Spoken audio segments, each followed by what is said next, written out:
हाय।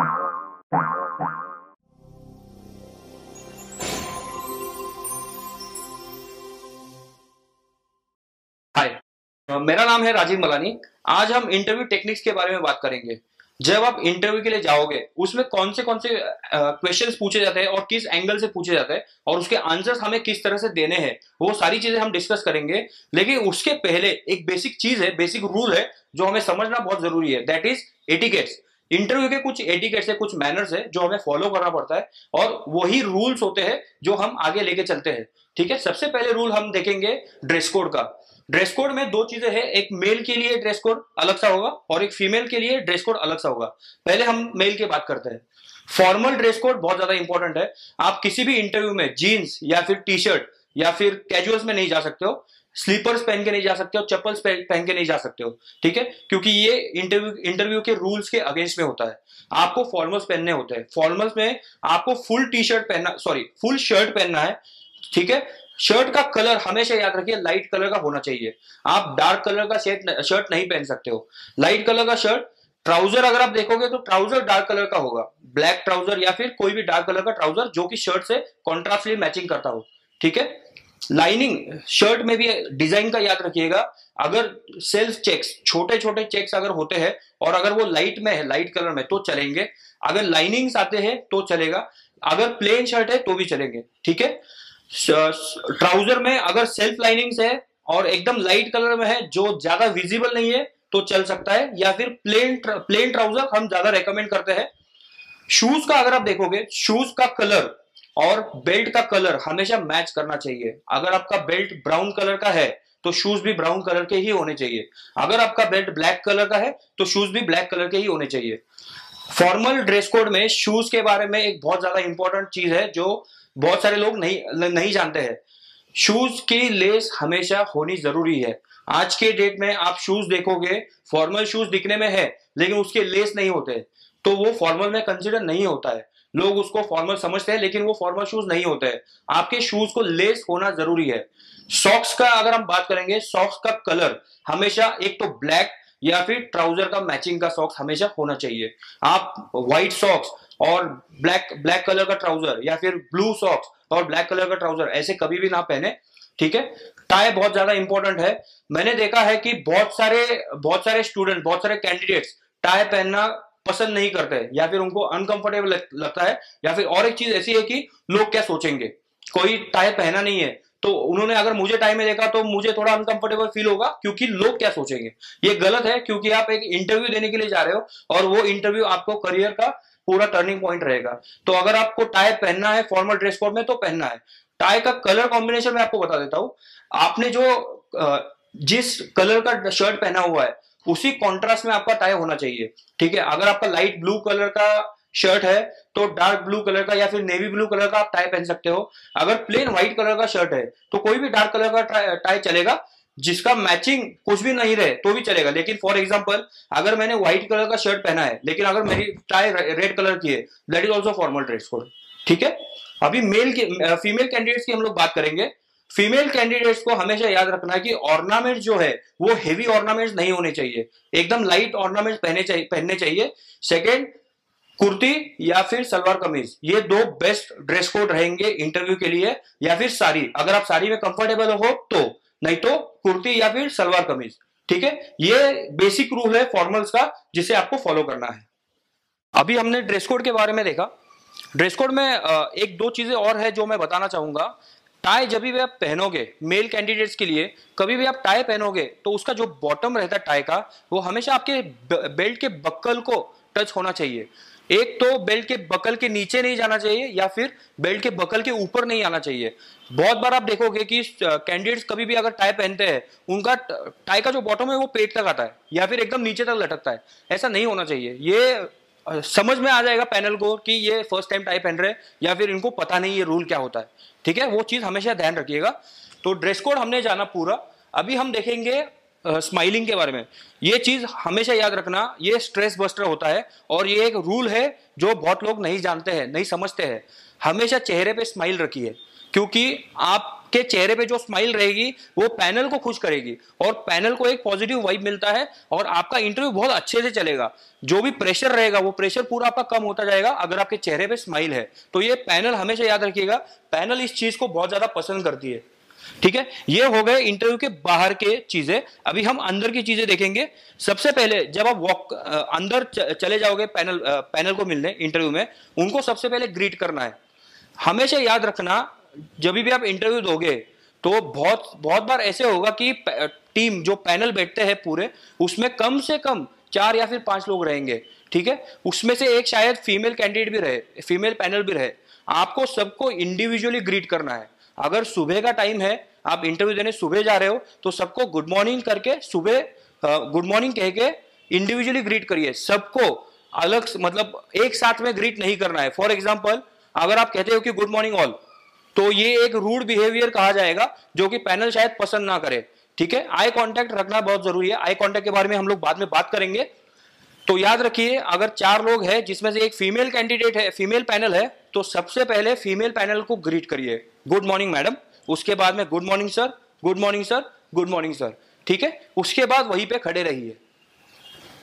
अभी हमने ग्रीटिंग के बारे में बात किया। ग्रीट करने के बाद आप वहीं पे खड़े रहोगे। पैनल आपको बोलेगा बैठो करके। जब तक पैनल ना बोले आप कभी भी रश मत करिएगा बैठने के लिए। They will tell you to seat. ठीक है, एक बार पैनल ने आपको बोला कि प्लीज हैव अ सीट, उनको थैंक यू कहिए। थैंक यू कहने के बाद सीट पे आराम से बैठिए, बिना घाई किए, बिना गड़बड़ किए। ठीक है, सीटिंग रूल हम देखेंगे। चेयर, आप जब भी चेयर पे बैठोगे, चेयर पे आपको पीछे जाके नहीं बैठना है, क्योंकि उसके अलग अलग वेज निकलते हैं, अलग मतलब होता है उसका। ठीक है, जब आप चेयर के पीछे सरक के बैठोगे, that means you are not interested, या फिर that means you are casual. ठीक है, आपको चेयर का जो नीचे का फ्लैप है जिस पे आप बैठते हो, उसको 2 हाफ कंसीडर करिए, एक पीछे वाला हाफ और एक आगे वाला हाफ। आपको आगे वाले हाफ में बैठना है।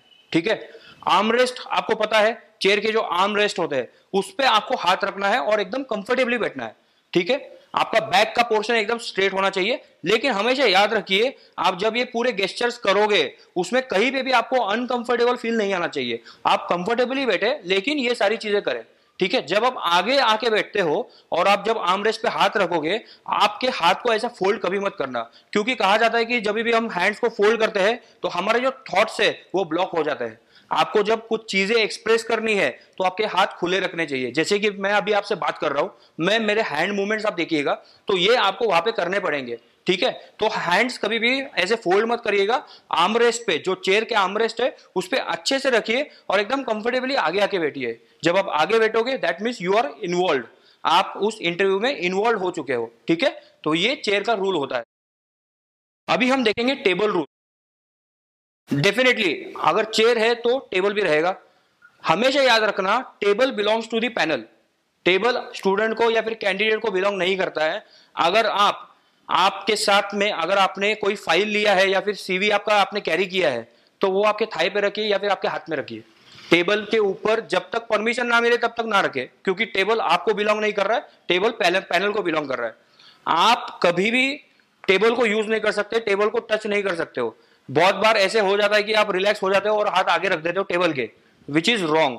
ठीक है, आपको निगेटिव मार्किंग मिलेंगे। बहुत सारी चीजें हैं जो माइनर चीजें हैं, लेकिन आपको ध्यान रखना जरूरी है, क्योंकि यही आपको बाद में फेल करा सकता है।